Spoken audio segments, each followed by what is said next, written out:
నమస్తే. జై హో సక్సెస్ మంత్ర కార్యక్రమానికి స్వాగతం. ఈరోజు జై హో సక్సెస్ మంత్ర కార్యక్రమంలో మనతో మాట్లాడటానికి ఉన్నారు శ్రీనివాసరెడ్డి గారు.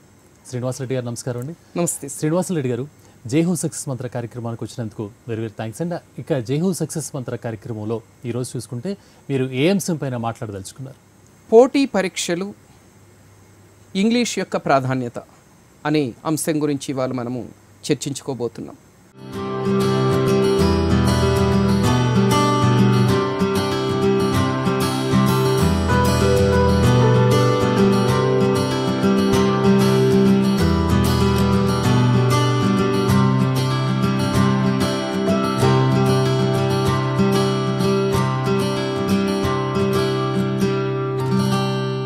మనం ఇవాళ ఏ పోటీ పరీక్ష తీసుకున్నా, ఎనీ కాంపిటేటివ్ ఎగ్జామినేషన్ అంటే క్లర్క్ నుంచి కలెక్టర్ దాకా ఏ పోటీ పరీక్ష తీసుకున్నా అందులో ఇంగ్లీష్ అనేది ఒక అంతర్భాగం. Any competitive examination which is conducted at state level or national level, even international level examinations like TOEFL, GRE, GMAT, IELTS, SAT, any examination English అనేది ఒక అంతర్భాగం. ఎక్కువ మంది పోటీ పరీక్షలకి ప్రిపేర్ అయ్యే అభ్యర్థుల్లో ఎక్కువ మంది కష్టంగా భావించేది, కఠినంగా భావించేది, డిస్క్వాలిఫై అయ్యేది, ఫెయిల్ అయ్యేది సెక్షన్ ఏదైనా ఉందంటే ఖచ్చితంగా అది ఇంగ్లీష్. అంతేకాకుండా ఈ ఇంగ్లీష్ అనేది ఒక వ్యక్తి జీవితాన్ని ఎంతలా ప్రభావితం చేస్తుందంటే మనం కొంచెం జాగ్రత్తగా ఆలోచిస్తే అది మనకు అర్థమవుతుంది. ఇవాళ ఫర్ ఎగ్జాంపుల్ ఒక ఇంజనీరింగ్ స్టూడెంట్నే తీసుకుందాం. ఇవాళ మనము జనరల్గా చాలా వరకు ఇంజనీరింగ్ కాలేజెస్లో అంటే మంచి కాలేజెస్ అయితే క్యాంపస్ ఇంటర్వ్యూస్ ఉంటాయి. అందులో ఒక్కసారి ఈ క్యాంపస్ ఇంటర్వ్యూస్లో ఇంగ్లీష్ యొక్క ప్రాధాన్యత ఏంటనేది చూద్దాం. ఇప్పుడు జనరల్గా మనం ఏ క్యాంపస్ ఇంటర్వ్యూ తీసుకున్నా 4 దశల్లో వడపోత జరుగుతుంది. Written test, group discussion, technical round, followed by next HR round. ఈ 4 దశల్లో ఉంటుంది. ఈ రిటన్ టెస్ట్లో కీలకమైనది ఏదంటే ఇంగ్లీష్. ఎందుకంటే ఎక్కువ మంది యాప్టిట్యూడ్ చేస్తారు, టెక్నికల్ చేస్తారు, కానీ వర్బల్కి వచ్చేసరికి ఫెయిల్ అవుతుంటారు. అంటే verbal in the sense English part. అంటే ఆ రిటన్ టెస్ట్లో క్వాలిఫై కావాలంటే ఇంగ్లీష్ ఉండాలి. అది దాటిన తర్వాత రెండవ హర్డిల్ వచ్చి గ్రూప్ డిస్కషన్, అంటే ఒక అంశం ఇచ్చి మాట్లాడమంటారు. సో ఈ రిటన్ టెస్ట్ చాలా బాగా రాసిన అభ్యర్థులు కూడా గ్రూప్ డిస్కషన్ దగ్గరకు వచ్చేసరికి నోట్లో నుంచి మాట రాదు. అంటే అక్కడ ఇబ్బంది పడుతుంటారు. ఒకవేళ అందులో సక్సెస్ అయినా నెక్స్ట్ టెక్నికల్ రౌండ్. టెక్నికల్ రౌండ్లో కూడా వీళ్ళకి సబ్జెక్ట్ తెలిసినప్పటికీ కూడా ఇంగ్లీష్లో ఆన్సర్ చేయాలనేసరికి కొంచెం తడబడుతుంటారు. దీనికి ప్రధానమైన కారణం వచ్చి కమ్యూనికేషన్ స్కిల్స్ లేకపోవడం.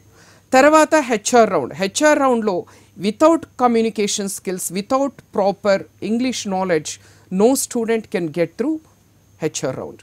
ఇంత కష్టపడి ఒకవేళ జాబ్ వచ్చినా కూడా ఆ జాబ్ను సక్సెస్ఫుల్గా చేయాలంటే ఇంగ్లీష్ కావాలి.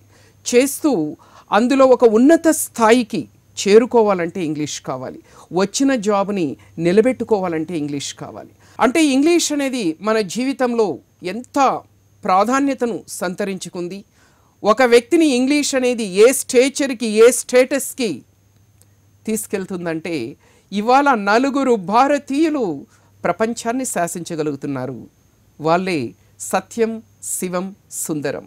సో వీళ్ళు ఇవాళ ఆ స్థాయికి ఎదిగారంటే వాళ్ళకున్న టెక్నికల్ నాలెడ్జ్తో పాటు వాళ్ళకున్నటువంటి కమ్యూనికేషన్ స్కిల్సే దీనికి ఉన్నటువంటి వాళ్ళ సక్సెస్ వెనుకున్నటువంటి ప్రధానమైనటువంటి కారణం. ఇంగ్లీష్ అని కానీ ఇంగ్లీష్ సిలబస్లో ఏముంటుందంటారు? చాలా మంచి ప్రశ్న. మనం ఏ పోటీ పరీక్ష తీసుకున్నప్పటికీ కూడా ఇంగ్లీషుకు సంబంధించి మనకి 3 అంశాలను టెస్ట్ చేస్తారు. ఒకటిది వచ్చి ఫస్ట్ గ్రామర్, రెండవది వచ్చి వొకాబులరీ, మూడవది వచ్చి కాంప్రహెన్షన్ అండ్ పారాజంబుల్స్ అంటారు. ఎనీ కాంపిటేటివ్ ఎగ్జామినేషన్ క్లర్క్ నుంచి కలెక్టర్ దాకా ఏ ఎగ్జామ్ తీసుకున్నా మనకి ఈ 3 అంశాల మీద మాత్రమే ప్రశ్నలు వస్తాయి. ఫస్ట్ది వచ్చి గ్రామర్. ఇక్కడ గ్రామర్లో మనకి గ్రామర్కు సంబంధించి కరెక్షన్ ఆఫ్ సెంటెన్సెస్ అని, సెంటెన్స్ ఇంప్రూవ్మెంట్ అని, స్పెల్లింగ్స్ అని, active voice, passive voice, direct indirect speech, ఇలాంటి అంశాల మీద మనకి ప్రశ్నలు అడుగుతూ ఉంటారు కాంపిటేటివ్ ఎగ్జామినేషన్స్లో. కానీ ఎక్కువ మంది గ్రామర్ అంటే అదేదో ఒక అర్థం కాని సబ్జెక్ట్ అని చాలా భయపడుతూ ఉంటారు, కాన్ఫిడెన్స్ లూజ్ అవుతూ ఉంటారు. వాస్తవానికి గ్రామర్ చాలా ఈజీ. గ్రామర్లో మనకి కొన్ని అంశాలు ఉంటాయి. ఇప్పుడు ఫర్ ఎగ్జాంపుల్ మనము ఇంగ్లీష్ గ్రామర్లో వర్బు టెన్స్ అనే ఒక అంశం తీసుకుంటే ఈ వర్బు టెన్స్ అనేదాన్ని హార్ట్ ఆఫ్ ఇంగ్లీష్ గ్రామర్ అంటారు. ఎందుకు దీని హార్ట్ ఆఫ్ ఇంగ్లీష్ గ్రామర్ అంటారంటే మనము ఇంగ్లీష్లో మాట్లాడాలంటే ఇది కావాలి, మనం ఇంగ్లీష్లో ఏదైనా రాయాలంటే రిటర్న్ కమ్యూనికేషన్ ఇంప్రూవ్ చేసుకోవాలంటే ఇది కావాలి. చాలామందికి ఇంగ్లీష్ అంటే ఒక భయం ఉంటుంది, ఆ భయం పోవాలంటే ఇది కావాలి. ఇంగ్లీష్ అంటే ఈజీ అనే ఒక ఫీలింగ్ రావాలంటే ఇది రావాలి. అంటే ఇప్పుడు ఈ వర్బ్ అనే ఒక చిన్న కాన్సెప్ట్ అర్థం చేసుకుంటే ఆ వర్బ్కు సంబంధించినటువంటి టెన్సెస్ కావచ్చు, యాక్టివ్ వాయిస్, ప్యాసివ్ వాయిస్ కావచ్చు, డైరెక్ట్ ఇండైరెక్ట్ స్పీచ్ కావచ్చు, ఇలాంటి అంశాలన్నీ కూడా ఈజీ అయిపోతాయి. కాబట్టి బేసిక్స్ నుంచి మొదలుపెట్టి కొంచెం వర్బుకు సంబంధించిన టెన్సెస్ ఇలాంటివి స్టెప్ బై స్టెప్ కనుక మనం నేర్చుకోగలిగినట్టయితే మాత్రం గ్రామర్ చాలా ఈజీ అవుతుంది. కానీ కొంతమంది చూసుకుంటే కనుక ఇంగ్లీష్ మీడియంస్ చదివిన పిల్లలు కూడా 10th వచ్చిన తర్వాత కూడా ఇంగ్లీష్ రాదండి సరిగ్గా. సో ఎక్కడ లోపం ఉందంటే ఎక్కువ మంది ఇంగ్లీష్ అంటే భయపడడానికి ప్రధానమైనటువంటి కారణం ఏంటంటే ఇంగ్లీష్ ఫోబియా అనేది ఒకటి ఉంటుంది ఎక్కువ మందిలో. ఆంగ్లోఫోబియా అంటారు. అంటే ఇంగ్లీష్ అనేది పరాయి భాష, అది కష్టము, ఇలాంటి అపోహలు ఎన్నో కూడా స్టూడెంట్స్ మనసుల్లో గూడు కట్టుకుపోయి ఉంటాయి.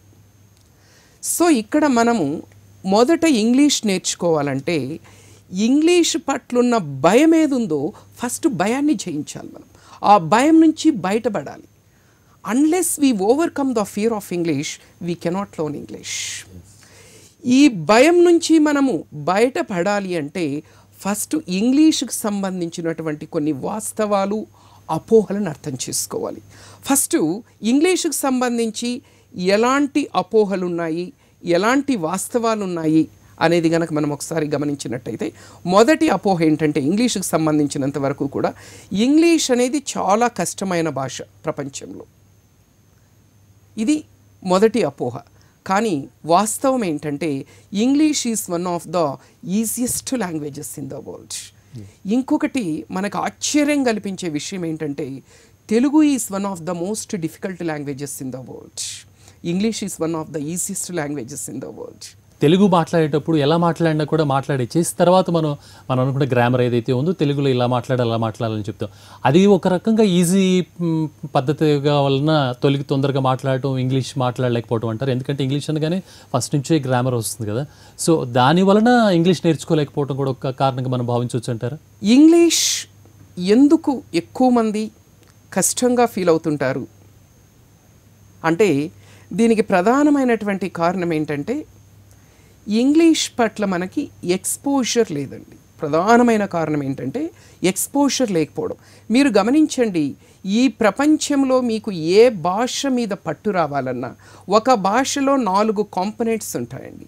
Listening, speaking, reading, writing. Listening వినడం, స్పీకింగ్ మాట్లాడడం, రీడింగ్ చదవడం, రైటింగ్ మాట్లాడడం. ఈ 4 పట్ల ఒక వ్యక్తికి ఎంత ఎక్స్పోజర్ ఎక్కువ ఉంటే ఆ భాష మీద అతనికి అంత పట్టొస్తుంది. ఎంత ఎక్స్పోజర్ తక్కువ ఉంటే ఆ భాష అంటే అంత భయపడతాడు. ఇక్కడ ఇంకొక అంశం ఏంటంటే ఇప్పుడు చూడండి, ఇంగ్లీష్లో ఉండే అక్షరాలు ఆఫ్టర్ ఆల్ 26, తెలుగులో ఉండే అక్షరాలు 56. తెలుగులో ఈ 56 అక్షరాలతో పాటు ఇంకా చాలా సంక్లిష్టతలు ఉన్నాయి. ఒత్తులు, సందులు, సమాసాలు, ఛందస్సు, దీర్ఘము. Very difficult language. నన్ను అడిగితే తెలుగును నేర్చుకోగలిగిన ఈ వ్యక్తి ఈ ప్రపంచంలో ఏ భాషనైనా నేర్చుకోగలుగుతాడు. ఇప్పుడు చూడండి, ఒక చిన్న అంశాన్ని మనం ఇక్కడ అర్థం చేసుకుంటే అసలు ఇంగ్లీష్ పట్ల ఉన్న భయం మొదట పోతుంది మనకి. ఏంటదంటే ఇప్పుడు ఫర్ ఎగ్జాంపుల్ ఒక స్టూడెంట్ వయసు 20 సంవత్సరాలు అనుకుందాం, 20 ఏండ్లు అనుకుంటే ఒక స్టూడెంట్ వయసు. ఒక్కసారి తెలుగులో అతని ఎక్స్పోజర్ ఎంత ఉంది 20 ఏండ్లలో, ఇంగ్లీష్లో అతని ఎక్స్పోజర్ ఎంత ఉంది ఒకసారి చూద్దాం. ఇప్పుడు ఒక స్టూడెంట్ వయసు 20 సంవత్సరాలు అనుకుంటే అతను ఎన్ని సంవత్సరాల నుంచి తెలుగు వింటున్నాడు? More than 20 years. More than 20 ఎలా అంటే మనం పుట్టక ముందే వినడం మొదలవుతుందని సైంటిఫిక్గా ప్రూవ్ అయింది. Even before we're born we started listening to our mother tongue when we're in the womb of our mother. అంటే ఒక స్టూడెంట్ వయసు 20 సంవత్సరాలు అనుకుంటే 20 సంవత్సరాల నుంచి తెలుగు వింటున్నాడు. రెండోది స్పీకింగ్. జనరల్గా 1.5 ఇయర్కి ఒక బేబీ మాట్లాడడం స్టార్ట్ చేస్తారు. 1.5 ఇయర్లో చిన్న చిన్న పదాలు వస్తాయి. 2 ఏళ్ళు 3 ఏళ్ళు వచ్చేసరికి వాక్యాలు వస్తాయి. ఒక 4 ఏళ్ళు 5 ఏళ్ళు వచ్చేసరికి తన మాతృభాష ఏదైతే ఉందో దాన్ని చాలా అనర్గళంగా మాట్లాడగలుగుతాడు. ఎనీ లాంగ్వేజ్, అది తెలుగు కావచ్చు, హిందీ కావచ్చు, తమిళ్ కావచ్చు, ఏదైనా కావచ్చు. అంటే మనం 3 ఏళ్ళకి మాట్లాడడం స్టార్ట్ చేసామనుకున్నా కనీసం 17 సంవత్సరాల నుంచి తెలుగు మాట్లాడుతున్నాం. 2 అయిపోయాయి. లిస్నింగ్ అయింది, స్పీకింగ్ అయింది. రీడింగ్ జనరల్గా ఇప్పుడైతే 2.5 ఇయర్ 3 ఇయర్స్కే తీసుకెళ్ళి ప్రీకేజీ, ఎల్కేజీ, యూకేజీ అని వేస్తున్నారు. కానీ పోనీ మనం 5 సంవత్సరాలు దాటిన తర్వాత 6వ సంవత్సరంలో స్కూల్లో జాయిన్ అయ్యామనుకున్నా మొదటి ఏడాదే మనకి రాయడము, చదవడం 2 నేర్పిస్తారు. మనము 6వ ఏట మనము తెలుగు నేర్చుకున్నామనుకున్నా 14 సంవత్సరాల నుంచి ఈ స్టూడెంటు తెలుగు రాస్తున్నాడు, తెలుగు చదువుతున్నాడు. ఈ యావరేజ్ తీసుకుంటే అది అట్లీస్ట్ మినిమం ఒక 15 ఇయర్స్ అయితే తక్కువలో తక్కువ 15 సంవత్సరాలు ఉంటుంది. ఇప్పుడు గమనించండి, 15 సంవత్సరాల నుంచి ఒక వ్యక్తి తెలుగును వింటూ, తెలుగును మాట్లాడుతూ, తెలుగును చదువుతూ, తెలుగును రాస్తూ ఉంటే అది ఇష్టం ఎందుకు, ఈజీగా ఎందుకు అవుతుంది, ఇష్టం కాకుండా ఎందుకు పోతుంది? అదే అంత ఈజీ అయిన ఇంగ్లీష్ ఎందుకు కష్టమో తెలుసా? సేమ్ రూల్ దానికి కూడా అప్లై అవుతుంది. ఒక్కసారి ఇప్పుడు ఒక స్టూడెంట్ వయసు 20 సంవత్సరాలు అనుకుందాం. ఒక్కసారి ఎక్స్పోజర్ చెక్ చేద్దాం. లిజనింగ్ మీరు చెప్పండి, 20 సంవత్సరాల వయసు కలిగినటువంటి ఒక స్టూడెంటు రోజుకు ఎన్ని గంటలు ఇంగ్లీష్ వింటాడు? జనరల్గా మనకి అంటే unless is working in some professional environment, చుట్టూ ఉండేవాళ్ళు ఇంగ్లీష్ మాట్లాడితే తప్ప జనరల్గా ఈ ఇంగ్లీష్ వినే అవకాశం రాదు. ఎప్పుడు వచ్చి ఉంటుందంటే అతను ఎక్కడైనా మంచి ఇంగ్లీష్ మీడియం స్కూల్స్ అండ్ కాలేజెస్లో చదివిండి, అదృష్టం బాగుండి అక్కడ మంచి teachers, qualified teachers, excellent teachers ఉంటే అక్కడ ఇంగ్లీష్ వినే అవకాశం వచ్చి ఉంటుందేమో. కానీ జనరల్గా ఇంగ్లీష్ వినే అవకాశం అంటే లిస్నింగ్కి ఎక్స్పోజర్ తక్కువ. ఒక సాధారణమైన స్టూడెంట్ని మనం కనుక తీసుకున్నట్టయితే లిస్నింగ్ అనేది చాలా కీలకం స్పోకెన్ ఇంగ్లీష్లో. ఇప్పుడు మనం మాతృభాషను మనం ఎలా ఫస్ట్ లిజనింగ్ చేయాలి అంటారా? వింటూ ఉంటే కనుక స్పోకెన్ ఇంగ్లీష్ పాయింట్ ఆఫ్ వ్యూలో అయితే ఇంగ్లీష్లో మనం మాట్లాడాలి, బెరుకు లేకుండా మాట్లాడాలంటే లిస్నింగ్ అనేది చాలా కీలకం. ఎందుకంటే మనము వినడం ద్వారానే ఎందుకంటే మన మాతృభాష అబ్జర్వ్ చేయాలి. లిస్నింగ్ అనేది చాలా కీలకం. అలాగే ఇంకోటి చూసుకుంటే కనుక ఈ మధ్య మనం చూస్తే కనుక 30 days we can learn English అని ఉంటుంది. సో నిజమేనంటారా 30 days ఇంగ్లీష్ వచ్చేస్తుంది అంటారా? ఒక్కసారి సార్ ఇది కంప్లీట్ చేసి డెఫినెట్గా మనం we will go for that, అది మనం డిస్కస్ చేద్దాం. ఇప్పుడు మనం ఏంటంటే ఇంగ్లీష్ పట్ల 20 ఏళ్ళ వయసు ఉన్న ఒక స్టూడెంట్ని తీసుకుంటే అతని ఎక్స్పోజర్ ఎంత ఉందనేది చూస్తున్నాం. అంటే ఇప్పుడు మొదటి లిజనింగ్ తీసుకుంటే చూస్తాం ఎక్కడ అతనికి వినే అవకాశం రావడం లేదు. పోనీ తను క్రియేట్ చేసుకుంటున్నాడా అంటే అది లేదు, వదిలేద్దాం. తర్వాత స్పీకింగ్ చెప్పండి, 20 సంవత్సరాల వయసు గల స్టూడెంటు సరాసగటున రోజులో ఎన్ని గంటలు ఇంగ్లీష్ మాట్లాడగలుగుతున్నాడు? అసలు ఎక్కడ తనకు అవకాశం వస్తుంది మాట్లాడడానికి? ఎందుకంటే is living among the people those who speak Telugu or Hindi. Nobody is speaking in English. Okay, ఎక్కడైతే తనకు అవకాశం వచ్చి ఉంటుందంటే ఒక ప్రొఫెషనల్ ఎన్విరాన్మెంట్లో అతను వర్క్ చేస్తుండాలి, అందరూ ఎవ్రీ వన్ స్పీక్స్ ఇంగ్లీష్, అక్కడ మాట్లాడతాడు. లేదంటే మంచి ఇంగ్లీష్ మీడియం స్కూల్స్ అండ్ కాలేజెస్లో చదివింటే అక్కడ రూల్స్ చాలా స్ట్రిక్ట్ ఉండి తెలుగులో మాట్లాడకూడదు, ఖచ్చితంగా ఇంగ్లీష్లోనే మాట్లాడాలి అని చెప్పింటే అక్కడ తప్పదు కాబట్టి మాట్లాడింటాడు. అంతకుమించి అవకాశం లేదు. అంటే చూడండి, లిజనింగ్ మిస్ అయింది, స్పీకింగ్ మిస్ అయింది. మూడవది వచ్చి రీడింగ్. చెప్పండి రోజుకు ఎన్ని గంటలు ఇతను ఇంగ్లీష్ చదవగలుగుతున్నాడు? ఈనాడు పేపరు, హిందూ పేపరు పక్కపక్కన ఉంటే సాధారణంగా ఏ స్టూడెంట్ అయినా ఖచ్చితంగా ఈనాడే తీసుకుంటాడు. ఎందుకంటే హిందూ తీసుకుని చదవాలని ప్రయత్నించిన తనకి ఏం అర్థం కాదు. అంటే ఇంగ్లీష్లో న్యూస్ పేపర్స్ చదవడం లేదు, ఇంగ్లీష్ బుక్స్ చదవడం లేదు, ఇంగ్లీష్లో నావెల్స్ చదవడం లేదు. మీరు అడగచ్చు, ఫిజిక్స్ చదువుతున్నాడు, కెమిస్ట్రీ చదువుతున్నాడు, ఇది చదువుతాడు. లాంగ్వేజ్ వేరు, సబ్జెక్ట్ వేరు. సబ్జెక్ట్ చదివితే సబ్జెక్ట్ వస్తుంది, లాంగ్వేజ్ చదివితే లాంగ్వేజ్ వస్తుంది. కానీ నేను సబ్జెక్టు గురించి మాట్లాడడం లేదు, లాంగ్వేజ్ గురించి మాట్లాడుతున్నాను. కానీ ఇంగ్లీష్ రాయాలి అంటే కనుక అంత అవసరం లేదు కదా అంటారు. సో అంత అవసరం లేకపోబట్టే ఇంగ్లీష్ రావట్లేదు అంటారా, లేకపోతే వీళ్ళు ఇంగ్లీష్ రావాలి అంటే కనుక రోజు వీళ్ళు కూడా ఇంటి దగ్గర కూర్చుని ఏమైనా పేపర్ చూసి రాయటం, లేకపోతే చిన్న స్టోరీస్ లాంటివి రాయటం లాంటివి చేస్తే కనుక ఇంగ్లీష్ ఇంప్రూవ్ అయ్యే అవకాశం ఏమైనా ఉందంటారు? అంటే రాయడానికి ప్రయత్నించడం లేదు, that is the main reason. రాస్తే ఇంప్రూవ్ అవుతుంది ఖచ్చితంగా, అంటే రాయడానికి ప్రయత్నించడం లేదు. ఇప్పుడు మామూలుగా ఇంగ్లీష్ రైటింగ్ స్కిల్స్ ఎలా వస్తాయంటే we need to write something daily, ఏదో ఒకటి రాయాలి. మనం లెటర్స్ రాస్తున్నామా ఇంగ్లీష్లో, ఎస్ఐస్ రాస్తున్నామా, రిపోర్ట్స్ రాస్తున్నామా, ఏదే రాయడం లేదు. అందువల్ల ఏంటంటే రైటింగ్ స్కిల్స్ రావడం లేదు. అంటే ఇప్పుడు మీరు గమనించినట్టయితే తెలుగులో తీసుకుంటేనేమో 15 ఏళ్ళ ఎక్స్పోజర్ ఉంది లిజనింగ్, స్పీకింగ్, రీడింగ్, రైటింగ్ మీద. ఇంగ్లీష్లో తీసుకుంటే ఎక్స్పోజర్ ఆల్మోస్ట్ నిల్. అందుకనే ఇవాళ మనకి అంత ఈజీ అయిన ఇంగ్లీష్ కూడా ఇవాళ కష్టంగా మారింది, కఠినంగా మారింది.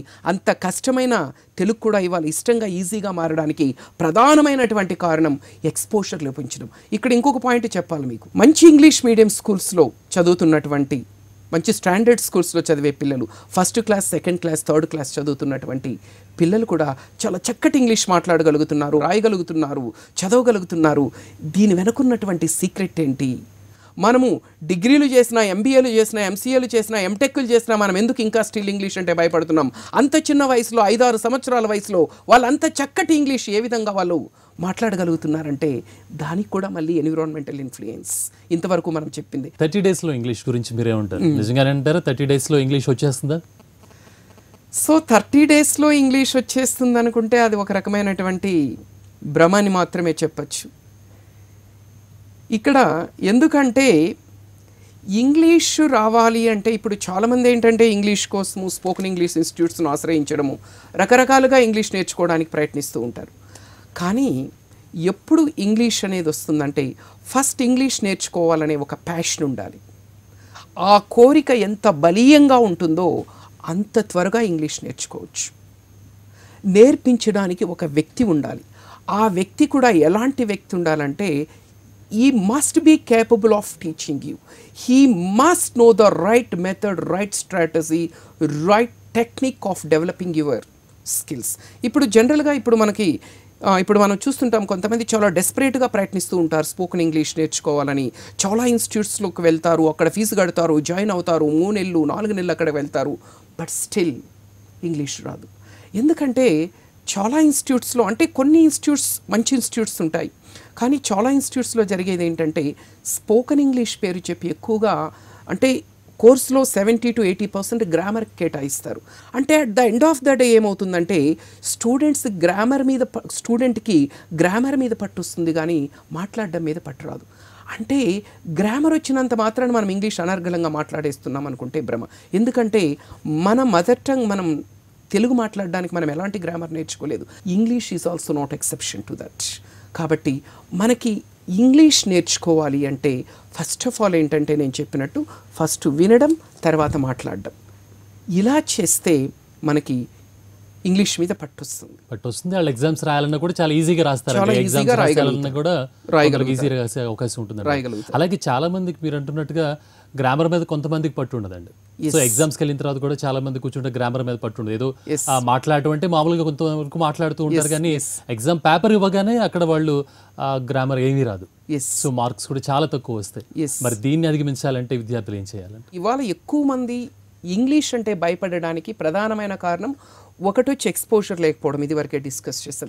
రెండవది వచ్చి స్కూల్ లెవెల్, కాలేజ్ లెవెల్లో ప్రాపర్ ఫౌండేషన్ లేకపోవడం. అంటే బేసిక్స్ లేవు, అంటే మనకి మినిమం బేసిక్స్ తెలియడం లేదు. అసలు టెన్సెస్ ఎన్ని అంటే నీళ్లు నమ్మిన వాళ్ళు చాలామంది ఉన్నారు. యాక్టివ్ వాయిస్ అంటే ఏంటి, ప్యాసివ్ వాయిస్ అంటే ఏంటి. కాబట్టి ఫస్ట్ థింగ్ ఏంటంటే మనకి గ్రామర్కి సంబంధించిన బేసిక్స్ నేర్చుకోవాలి. Parts of speech, tenses. ఇప్పుడు నేను మీకు ఇదివరకే చెప్పాను, టెన్సెస్ ఒక్కటి నేర్చుకుంటే సగం ఇంగ్లీష్ వచ్చినట్టే మీకు. ఫస్ట్ బేసిక్స్ నుంచి ప్రారంభించి మనం కనుక ముందుకెళ్తే మాత్రం అర్థం చేసుకుంటూ, బట్టి పడుతున్నట్టు కాకుండా అర్థం చేసుకుంటూ ఒక్కొక్క అంశాన్ని మనం కనుక నేర్చుకోగలిగితే గ్రామర్లో మనము మంచి స్కోర్ సాధించవచ్చు. అలాగే ఈ బ్యాంక్ ఎగ్జామ్స్ రాసేటువంటి విద్యార్థులు ఎవరైతే ఉన్నారో వీళ్ళు మంచి మార్క్స్ సాధించాలి, క్వాలిఫై కావాలి అంటే కనుక ఎలాంటి సూచనలు ఇస్తారు? ఎవరైనా సరే ఒక స్టూడెంటు కొద్దిగా arithmetic, reasoning, English, general knowledge ఈ అంశాల మీద కనుక కొంచెం పట్టు కనుక సాధిస్తే చాలా ఈజీగా జాబ్ సాధించవచ్చు. కానీ ఈ బ్యాంక్ ఎగ్జామినేషన్స్లో జరుగుతున్నటువంటిది ఏంటంటే ఈ 4 సబ్జెక్టులు అనుకున్నాం కదా, 3 సబ్జెక్టుల్లో చాలా చక్కగా పర్ఫామ్ చేస్తారు. అర్థమెటిక్ 50/50, రీజనింగ్ 50/50 లేదంటే 45, జిఎస్ మంచి స్కోర్. కానీ ఇంగ్లీష్ దగ్గరకు వచ్చేసరికి మినిమం క్వాలిఫైయింగ్ మార్క్స్ రావడం లేదు. ఇక్కడ బ్యాంక్ ఎగ్జామినేషన్స్కున్న ప్రత్యేకత ఏంటంటే నీకు మిగతా సబ్జెక్ట్స్లో 100కి 100 వచ్చినా ప్రతి సెక్షన్లో మినిమం క్వాలిఫై కావాలి. కానీ మిగతా 3 చాలా చక్కగా వీళ్ళు మంచి మార్క్స్ తెచ్చుకుంటారు. ఇంగ్లీష్ దగ్గరకు వచ్చేసరికి దారుణంగా విఫలమవుతున్నారు. కాబట్టి 3-4 సంవత్సరాల నుంచి ప్రిపేర్ అవుతున్న వాళ్ళు కూడా చివరికి ఇంగ్లీష్లో మినిమం క్వాలిఫైయింగ్ మార్క్స్ తెచ్చుకోలేక విఫలమవుతున్నారు. దీనికి పైన ప్రధానమైనటువంటి కారణం ఏంటంటే ఇంగ్లీష్ అంటే భయపడ్డం. అలాంటి వాళ్ళు ఏం చేయాలంటే బ్యాంక్ ఎగ్జామినేషన్స్లో క్వాలిఫైయింగ్ మార్క్స్ తెచ్చుకోవాలంటే ఫస్ట్ గ్రామర్ మీద పట్టు సాధించాలి. చాలా మంది యువత ఇప్పుడు ఎస్ఐ కానిస్టేబుల్స్కి వెళ్తూ ఉంటారు. ముఖ్యంగా చూసుకుంటే ఎస్ఐలో చూసుకుంటే కనుక అన్నిట్లో సక్సెస్ అవుతారు. సో కానీ ఇంగ్లీష్కి వచ్చేసరికి చాలా డల్ అయిపోతారు, చాలా పూర్గా ఉంటుంది కూడా. ఎందువల్ల అంటారు? ఎస్ఐ ఎగ్జామినేషన్స్లో మనకి ప్రిలిమ్స్ మెయిన్స్ అని 2 భాగాల్లో ఎగ్జామ్ కండక్ట్ చేస్తారు. మనకి ప్రిలిమ్స్లో ఇంగ్లీష్ లేదు కానీ మెయిన్స్లో మాత్రం ఇంగ్లీష్ ఉంది. ఈ మెయిన్స్లో ఏంటంటే ఇంగ్లీష్ కూడా క్వాలిఫైయింగ్ నేచర్, అంటే అందులో ఆ అభ్యర్థి సాధించే మార్క్స్ని టోటల్ స్కోర్కి పరిగణలోకి తీసుకోరు, జస్ట్ క్వాలిఫై అయితే చాలు. ఇది 100 మార్కులకి కండక్ట్ చేస్తారు. ఇందులో మనకి ఆబ్జెక్టివ్ ఇంగ్లీష్, డిస్క్రిప్టివ్ ఇంగ్లీష్ అని 2 విభాగాలు ఉంటాయి. ఆబ్జెక్టివ్ ఇంగ్లీష్ నుంచి 50 ప్రశ్నలు ఇస్తాడు, 25 మార్కులు. డిస్క్రిప్టివ్ ఇంగ్లీష్ వచ్చి 75 ప్రశ్నలు, 2 గంటల 15 నిమిషాలు, టోటల్గా 3 గంటల సమయం ఇస్తారు. తెలంగాణ ఎస్ఐ తీసుకుంటే ప్యాటర్న్ ఈ విధంగా ఉంది. 3 గంటల సమయంలో 100 మార్కులకి ఎగ్జామ్ కండక్ట్ చేస్తారు. Okay, 25 objective, 75 descriptive. Main descriptive. ఈ డిస్క్రిప్టివ్లో ఏంటంటే మనకి లెటర్ రైటింగ్ ఉంటుంది, ఎస్ఏ రైటింగ్ ఉంటుంది, పారాగ్రాఫ్ రైటింగ్ ఉంటుంది, రిపోర్ట్ రైటింగ్ ఉంటుంది, ప్రెస్సీ రైటింగ్ ఉంటుంది. ప్రధానంగా ఈ 5 అంశాలని టెస్ట్ చేస్తారు. సో ఎక్కువ మంది ఇప్పుడు మనం లాస్ట్ ఇయర్ రిజల్ట్స్ తీసుకున్నా లేదంటే ఏపీ రిజల్ట్స్ తీసుకున్నా కూడా ఎస్ఐలో మిగతా పేపర్ 1, పేపర్ 2లో అద్భుతమైన స్కోర్ సాధించినటువంటి స్టూడెంట్స్ కూడా కేవలం ఒక్క ఇంగ్లీష్లో మినిమం క్వాలిఫైయింగ్ మార్క్స్ జనరల్గా ఓపెన్ కేటగిరీ అయితే 40 ఉంటాయి, ఓబీసీ అయితే 35, ఎస్సీ ఎస్టీ అయితే 30, అంటే 30 నుంచి 40 మధ్యలో ఉంటాయి. అంటే 100 మార్కులకి కనీసం 30 నుంచి 40 మార్కులు తెచ్చుకునే పరిజ్ఞానం కూడా ఇవాళ ఎస్ఐ విద్యార్థుల్లో ఉండడం లేదు. ఎందుకు ఉండడం లేదంటే అదే ఎక్స్పోజర్ లేకపోవడం, తర్వాత వచ్చి బేసిక్స్ మీద పట్టు లేకపోవడం. కాబట్టి అలాంటి వాళ్ళు ఏం చేయాలంటే మొదట ఫస్ట్ ఆబ్జెక్టివ్ ఇంగ్లీష్ మీద దృష్టి సారించాలి. ఎప్పుడైతే ఆబ్జెక్టివ్ ఇంగ్లీష్ మీద పట్టు వస్తుందో రైటింగ్ టూల్స్ అంటారు మనకు, వ్రాత ఉపకరణాలు, అంటే ఇప్పుడు tenses, active voice, passive voice ఇలాంటి అంశాలు నేర్చుకుంటే ఓన్గా సెంటెన్సెస్ రాయగలుగుతారు. ఇప్పుడు మనం ఒక లెటర్ అది లేదనుకోండి ఏదో బట్టి కొట్టి రాస్తున్నట్టు ఉంటుంది.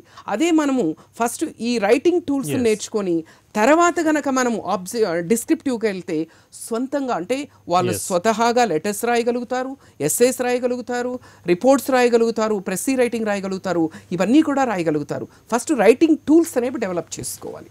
అలా చేసుకుంటే మాత్రం ఈజీగా ఆ క్వాలిఫైయింగ్ మార్క్స్ ఏవైతే ఉన్నాయో 30 నుంచి 40 మార్క్స్ చాలా సునాయాసంగా. అలాగే జైహో సక్సెస్ మంత్ర కార్యక్రమానికి వచ్చి ఇంగ్లీష్ అంటే చాలా ఈజీగా నేర్చుకోవచ్చు, నేర్చుకోవాలన్న మీకు ఉండాలే కానీ ఇంగ్లీష్ నేర్చుకుని మంచి మంచి ఎగ్జామ్స్, మీకు కాంపిటేటివ్ ఎగ్జామ్స్కి మీరు ప్రిపేర్ అవ్వచ్చు, అందులో విజయం సాధించవచ్చు అని కూడా మీరు విద్యార్థులకు చక్కటి సలహాలు ఇచ్చినందుకు వెరీ వెరీ థ్యాంక్స్ అండి.